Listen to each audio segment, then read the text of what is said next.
प्यारे विद्यार्थियों, आज आपको हम इस वीडियो में सूती वस्त्र मिलों के बारे में यानी कि कॉटन टेक्सटाइल के बारे में आपको साथ जानकारी साझा करेंगे। फसलों को जब हमने पढ़ा था तो एक फसल पढ़ी थी हमने कपास, और कपास के बारे में उस समय भी मैंने आपको बताया था वीडियो के माध्यम से कि कपास रेशेदार एक फसल है और जिसका उपयोग कच्चे माल के रूप में और कॉटन टेक्सटाइल में इस्तेमाल होता है। मानव जब से उसने एक सामाजिक व्यवस्था में आया है और उसको लगा है कि उसके जो अपने निजी अंग हैं उनको जब से उसने देखा है कि सामाजिक व्यवस्था बनी रहे, तब से उसने छालों के माध्यम से, और जब और तकनीक विकसित हो गई तो उसने कपड़ों के माध्यम से अपने तन को ढकने का प्रयास किया।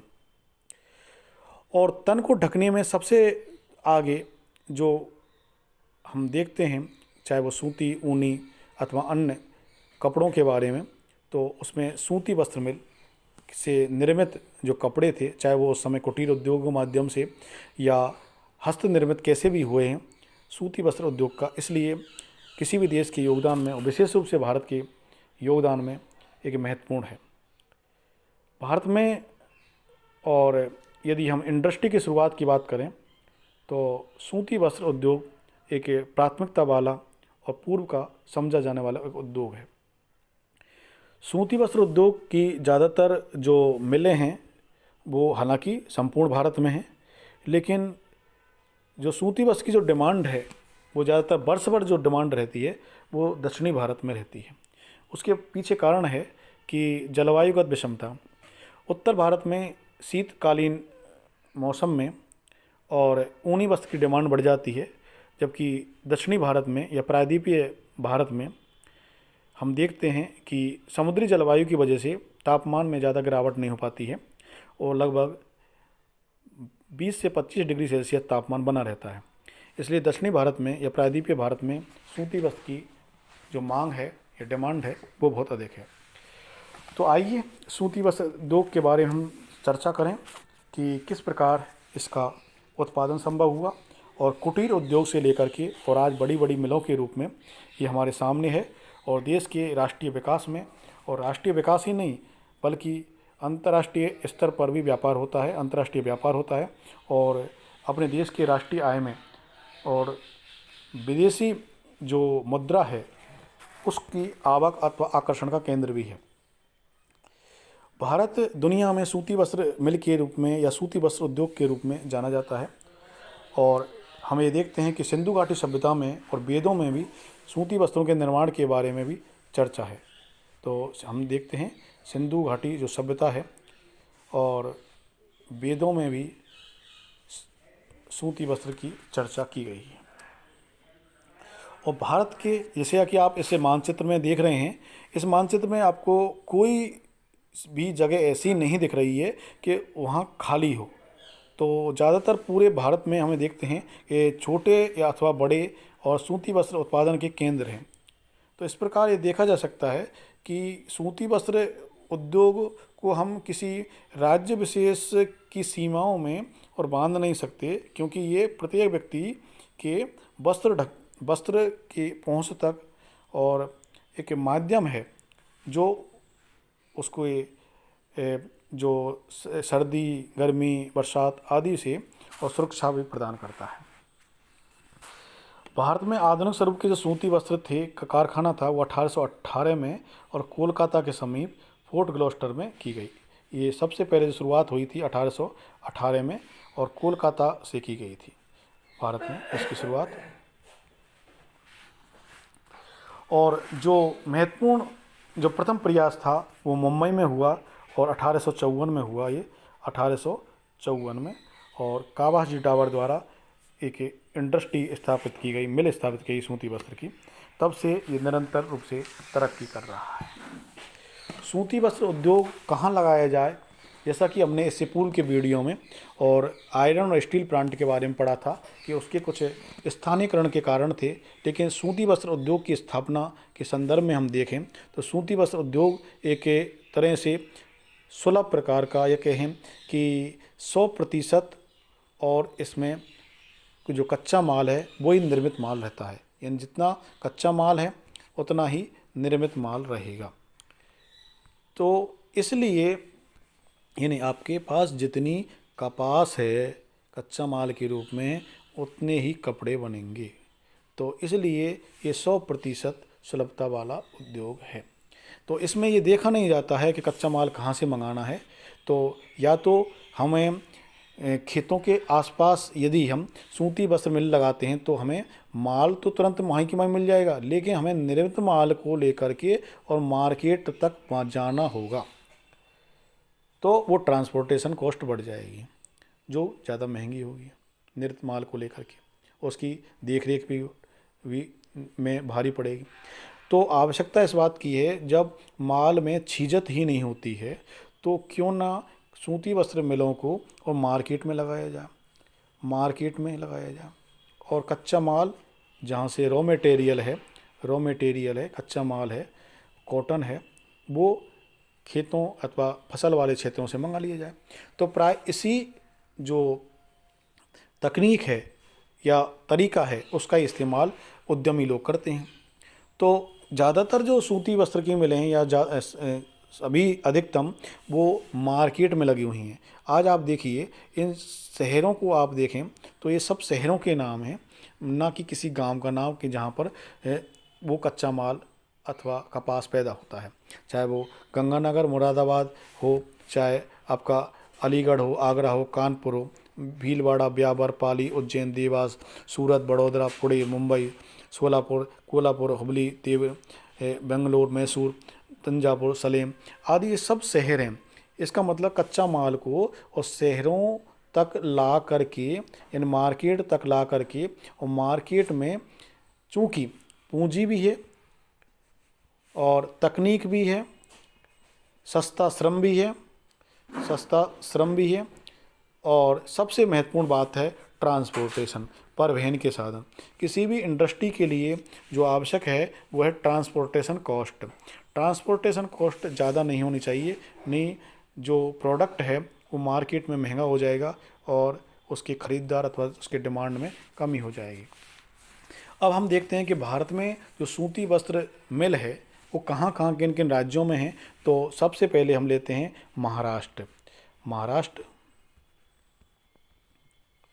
और महाराष्ट्र में हम देखते हैं कि यहाँ पर और मुंबई एक महत्वपूर्ण केंद्र है महाराष्ट्र में, और मुंबई को सूती वस्त्र की राजधानी भी कहा जाता है।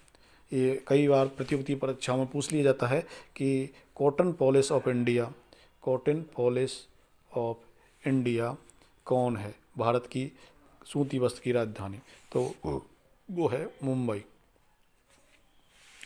तो इस प्रकार यहाँ इसके अतिरिक्त, मुंबई के अतिरिक्त आप इस मानचित्र में देखें कि जो आपको दिख रहा है कि पुणे, औरंगाबाद, इसके बाद नागपुर, वर्धा, सोलापुर, कोल्हापुर, सांगली, मुंबई, ये महत्वपूर्ण केंद्र हैं सूती वस्त्र मिलों के। इसके पीछे कुछ कारण हैं कि आखिर मुंबई में ही ये केंद्र अधिकतम क्यों हैं, अथवा मुंबई ही या महाराष्ट्र ही और सर्वाधिक सूती वस्त्र उत्पादन का एक राज्य है। उसके पीछे जो कारण हैं उनको हम समझेंगे। सामान्यतः ये आवश्यक होता है कि समुद्र की नम जलवायु आवश्यक होता है सूती वस्त्र के लिए, और शुरुआत में जो सूती वस्त्र कारखाने थे वो समुद्र के तटवर्ती हिस्सों में लगाए गए, चाहे मुंबई हो, चाहे सूरत हो, चाहे अन्य। तो उसके पीछे कारण था नम जलवायु होने से धागा टूटता नहीं है, क्योंकि मिलों में जब धागा चलता है इस ढंग से तो वो धागा टूटता नहीं है और धागा बना रहता है, इसलिए नम जलवायु आवश्यक है। आजकल जब हम देखते हैं कि शुष्क जलवायु या उष्ण जलवायु वाले क्षेत्र में भी सूती वस्त्र मिलें स्थापित की गई हैं, तो उसके पीछे आज की तकनीकी कारण है कि आज हम आर्टिफिशियल नमी उसमें पैदा कर देते हैं। दूसरा, इस एरिया में इनकी महाराष्ट्र वाले क्षेत्र में कच्चा माल का एक बहुत बड़ा स्रोत है। उसके पीछे कारण है कि ये कपास की जो काली मृदा है वो यहाँ है, और भारी मात्रा में इस काली मृदा के कारण कपास पैदा की जाती है। तो कच्चा माल का एक बहुत बड़ा स्रोत है महाराष्ट्र। इसके साथ ही विद्युत की आवश्यकता होती है, तो टाटा विद्युत उत्पादन के पर्याप्त और यहाँ पर एनटीपीसी और एनएचपीसी के बहुत बड़े बड़े जल विद्युत और ताप विद्युत के केंद्र भी हैं। मुंबई जैसे तारापुर जो कि न्यूक्लियर पावर एटॉमिक पावर का प्लांट भी है यहाँ पर महाराष्ट्र में। और मुंबई बंदरगाह, क्योंकि किसी भी आप इंडस्ट्री के लिए परिवहन, वो परिवहन आपका स्थानीय या अंदर हो या फिर आपका बाहर अंतर्राष्ट्रीय परिवहन उपलब्ध करा, उसके लिए आवश्यक है कि अच्छे बंदरगाह हों ताकि तकनीक का आयात किया जा सके, मशीनों का आयात किया जा सके अथवा निर्मित माल को दुनिया भर के मार्केट में खपाया जा सके या बेचा जा सके। विस्तृत मांग है और पूंजीपतियों के पास पर्याप्त पूंजी है। ये कुछ कारण ऐसे हैं जो महाराष्ट्र को अव्वल दर्जे का और सूती वस्त्र उत्पादक राज्य बनाते हैं। इसके बाद हम लेते हैं गुजरात। गुजरात शुरुआत से ही और सूती वस्त्र उद्योग का केंद्र रहा है। और आप गुजरात को देखेंगे तो यहाँ शुरुआत से ही सूरत में और कारखाने स्थापित होते रहे हैं। और अहमदाबाद और सूरत एक बहुत बड़े केंद्र हैं सूती वस्त्र मिल के। और अहमदाबाद को पूर्व का बोस्टन भी कहा जाता है। बोस्टन जो कि अमेरिका का एक बड़ा शहर है, तो अहमदाबाद आप देखेंगे, अहमदाबाद इसको पूर्व का बोस्टन कहा जाता है। पूर्व का बोस्टन कहा जाता है। ये प्रश्न प्रतियोगिता परीक्षा में भी पूछ लिया जाता है। इसके अतिरिक्त बड़ौदा, सूरत, राजकोट, पोरबंदर, भावनगर और भड़ौच आदि गुजरात के महत्वपूर्ण और सूती वस्त्र उत्पादक केंद्र हैं। यहाँ भी महाराष्ट्र की तरह ही नम जलवायु या समुद्र तटवर्ती वजह है और पूंजी, सस्ता श्रम, क्योंकि ये बड़े बड़े शहर हैं अहमदाबाद, बड़ौदा और सूरत। इनमें इसमें भारतवर्ष से और मजदूर लोग यहाँ निवास करते हैं, उनके लिए इन कारखानों में रोजगार प्राप्त हो जाता है। इसके बाद हम लेते हैं तमिलनाडु। और तमिलनाडु में हम देखते हैं, आप तमिलनाडु देखें कि तमिलनाडु में मैं आप इस मानचित्र में बताऊं, तमिलनाडु आप दक्षिण में चलिए और तमिलनाडु ये देखिए। तो तमिलनाडु में आप देखें, ये दक्षिण का राज्य तमिलनाडु, और यहाँ भी समुद्री जलवायु की वजह से और उत्तम जलवायुगत परिस्थितियाँ मौजूद हैं। और यहाँ वर्तमान में 208 मिले हैं और एक बड़ा राज्य उभर कर सामने आया है। और यहाँ पर आप देखें चेन्नई, सेलम, तंजावुर, मदुरई, कोयम्बटूर और इसके बाद आप तूतीकोरिन, ये कुछ तिरुनेलवेली, तो ये केंद्र हैं तमिलनाडु के। अब आप देखिए जो आगे हम देखेंगे कि यहाँ पर सस्ती जल विद्युत है, क्योंकि कावेरी नदी, पेन्नार आदि नदियों के माध्यम से सस्ती जल विद्युत प्राप्त हो जाती है। और एक बड़ा कारण अभी जो मैंने बताया था कि समुद्री जलवायु। मध्य प्रदेश, इसके बाद आप मध्य प्रदेश को देखिए, आप मध्य में, और मध्य प्रदेश आप देखेंगे कि मध्य प्रदेश इस ढंग से, और यहाँ पर ग्वालियर, जबलपुर, उज्जैन, जबलपुर वर्तमान में, और ये रुकिए जबलपुर और देवास, इंदौर, बुरहानपुर, ये कुछ केंद्र हैं मध्य प्रदेश के। और यहाँ पर 36 सूती वस्त्र मेले हैं और जिनमें ग्वालियर, उज्जैन, देवास का बड़ा नाम है। और यहाँ परिवहन की सुविधा, रोड, रेल आदि की सुविधाएं प्राप्त हैं। इसके बाद हम देखेंगे इसके पश्चिम बंगाल, इधर पश्चिम बंगाल देखें आप, और ये पश्चिम बंगाल आपका इस ढंग से, यहाँ पर कोलकाता आप देखें, मुर्शिदाबाद, हावड़ा, हुगली, ये केंद्र हैं। यहाँ भी समुद्री जलवायु का लाभ यहाँ की इंडस्ट्री को मिलता है। साथ में यहाँ पर कोलकाता और हल्दिया बंदरगाह, इन बंदरगाह की दृष्टि से यहाँ पर इसको अंतर्राष्ट्रीय परिवहन का लाभ मिलता है। समुद्री जलवायु एक अन्य कारण है जो महत्वपूर्ण है। जलवायु ये कुछ कारण है। इसके बाद उत्तर प्रदेश, उत्तर प्रदेश देखें आप, उत्तर प्रदेश, और उत्तर प्रदेश में मुरादाबाद, सहारनपुर, अलीगढ़, आगरा, लखनऊ, कानपुर, वाराणसी, ये कुछ केंद्र हैं उत्तर प्रदेश के। लेकिन हम उत्तर प्रदेश में देखें कि यहाँ पर समुद्री जलवायु नहीं है, तो यहाँ के जो सूती वस्त्र की मिलें हैं उनमें आर्टिफिशियल नमी पैदा करनी पड़ेगी। और यहाँ पर 36 सूती वस्त्र मिले हैं और अधिकतर जो कानपुर में स्थित है, यहाँ पर ये सबसे बड़ा केंद्र है कानपुर। कानपुर आप देखें, कानपुर, कानपुर। और वर्तमान में उत्तर प्रदेश सूती वस्त्र की दृष्टि से एक महत्वपूर्ण उत्पादक राज्य बना हुआ है। कर्नाटक, दक्षिण में चले आप, कर्नाटक में आप देखें कि कर्नाटक में, और ये कर्नाटक है आपका, और इसमें आप देखें कि बेल्लार, हुबली, देवानगिरी, बेंगलुरु और मैसूर, ये कुछ केंद्र हैं। और यहाँ पर जल विद्युत आपका जोग प्रपात से, इसके अतिरिक्त गोकक प्रपात आदि से और भद्रावती आदि नदियों से, और इन नदियों पर स्थित जल विद्युत केंद्रों से प्राप्त हो जाती है।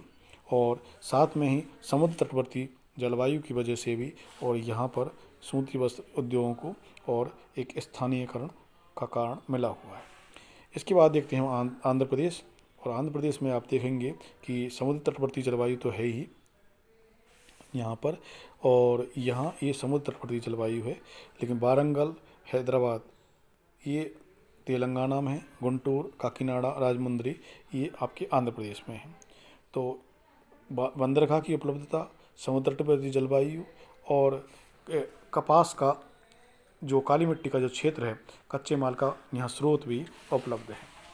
इसके बाद राजस्थान हमारा राज्य, और राजस्थान के संदर्भ में हम पढ़ेंगे। देखिए आप,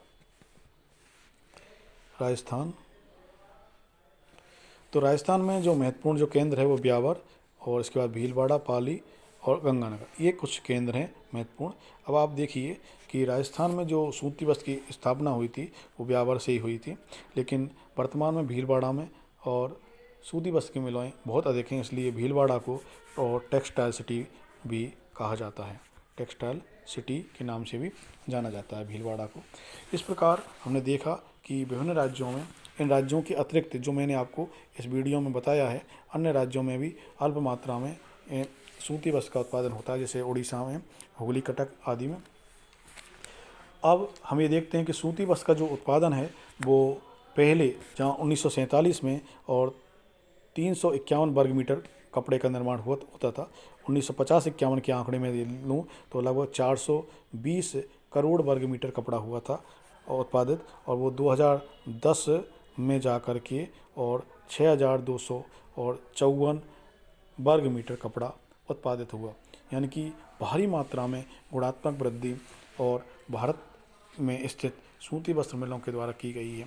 तो निश्चित रूप से भारत इस मामले में आत्मनिर्भर ही नहीं बल्कि एक निर्यातक देश बनकर उभरा है, और सूती वस्त्र के माध्यम से भारत सरकार को विदेशी मुद्रा के रूप में भारी पैसा प्राप्त हो रहा है। तो अब नई तकनीक आदि आने से और सूती वस्त्र उद्योग का जो भविष्य है वो निश्चित रूप से उज्ज्वल है। ऐसी कामना के साथ हम एक नए इंडस्ट्री के साथ और पुनः अगले वीडियो में उपस्थित होंगे। धन्यवाद।